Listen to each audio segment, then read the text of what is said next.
na bilang bagong Solicitor General ang University of the Philippines College of Law na si Darlene Berberabe.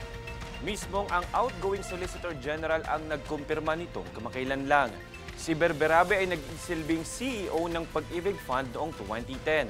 Nagtapos siya ng philosophy degree sa UP noong 1995 na kinilala bilang class valedictorian at may parangal na summa cum laude. Isa pang mainit na balita nitong linggo, inaresto naman ng Immigration Authority sa Timor-Leste si dating Congressman Arnolfo Teves Jr. Kinumpirma ito ng kanyang anak na si Axel Teves matapos ipost sa social media ang video ng naturang pag-aresto. Makikitang pwersahang hinihigit si Teves para tuluyan ng maaresto. Si Teves ay suspect sa pagpatay sa dating governor ng Negros Oriental at itinuring na isang terorista. Itinalaga naman ni Pope Leo XIV si Filipino Cardinal Luis Antonio Tagle bilang bagong titular of Albano. Si Tagle ang pumalit sa titulong dati na ring hinawakan ni Pope Leo simula pa nitong Pebrero. Kasalukuyan ring Pro-Prefect ng Dicastery for Evangelization si Tagle. Sa pagtatalaga kay Tagle, muling kinilala ang kanyang mahalagang papel sa simbahang Katolika. Matatandaan, isa rin siya sa mga cardinal na napipintong maging santo. Samantala, hybrid elections ang nakikitang solusyon ni Senate Minority Leader Coco Pimentel upang maresolba ang problema at issue tuwing halalan. Ito ay batay sa panawagan ng Contra Daya Movement na gawing hybrid ang eleksyon. Ibig sabihin, manual ang botohan sa precinct level habang mananatiling electronic naman ang transmission. Ayon sa Minority Leader, maraming hindi naresolbang issue sa nagdaang fully automated elections na isinagawa. Kaya naman kung hybrid na ang paraan na gagawin, marahil aniya ay maraming mga agam-agam at tanong ang agad na masasagot.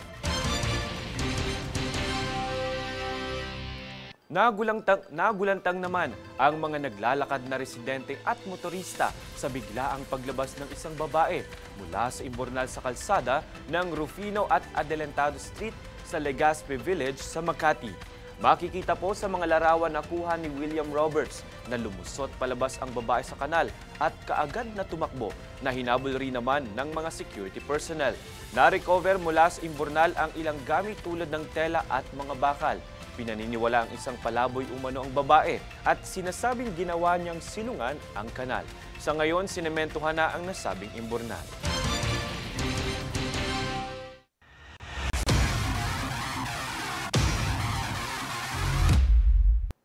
Pinangunahan naman ni Pangulong Ferdinand Marcos Jr. ang pagsisimula ng Palarong Pambansa 2025 nitong weekend sa Ferdinand E. Marcos Memorial Stadium sa Ilocos Norte. Dinaluhan ng naturang kompetisyon ng nasa 15,000 na mga atleta na sasabak para sa 65th edition ng National Youth Sports Event na tatagal hanggang May 31. Kabilang din sa mga nanguna at sumuporta sa kaganapan ay si Philippine Sports Commission Chairman Richard Bachman, Department of Education Secretary Juan Edgardo Sonny Angara at Tokyo Olympic gold medalist Heidelin Diaz na pinangunahan ang panunumpa ng mga technical officials.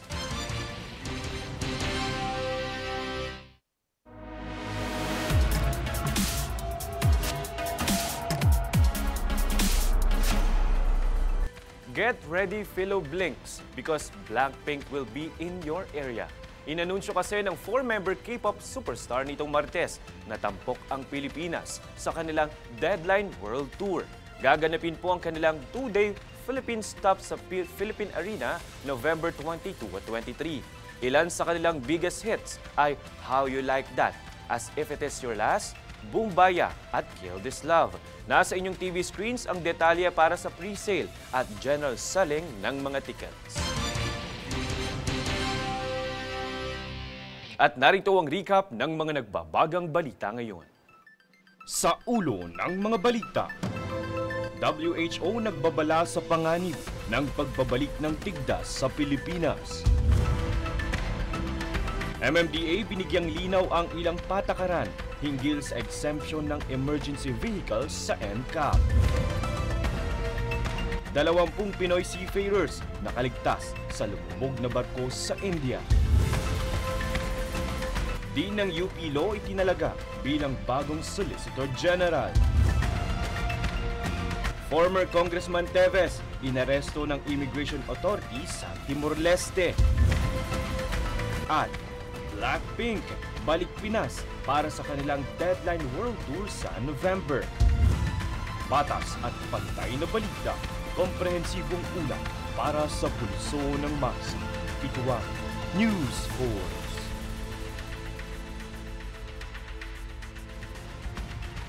At yan ang pinakamainit na mga balita ngayong araw. Manatiling nakatutok sa aming mga ulat at updates sa aming Facebook page, facebook.com/Golden Nation Network. At mag-subscribe sa aming YouTube account, youtube.com/@Golden Nation Network. Ako, si Francis Riudique, at ito ang News Force.